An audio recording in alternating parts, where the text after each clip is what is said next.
What I love about Successful Thinkers, it's very exciting, it's very creative, and I feel like I can just be who I am. I love Successful Thinkers. I was brand new to the Danville location here.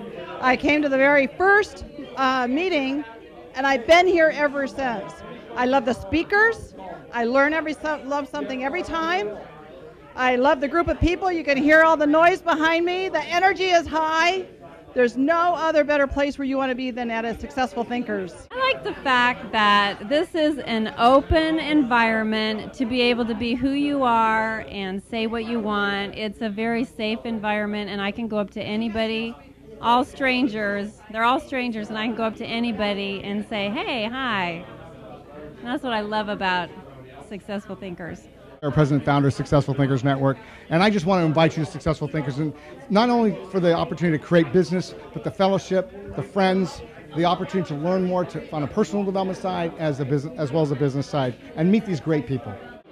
Hello, this is Gary Messeri from Danville, California, and I just want to tell you that our networking group is a great place to come, meet a lot of people, get connected, grow your business. We're on fire in Danville. We're here at Father Nature's, 172 East Prospect Avenue, every Wednesday morning at 8 o'clock. So come join us. We're looking forward to meeting you.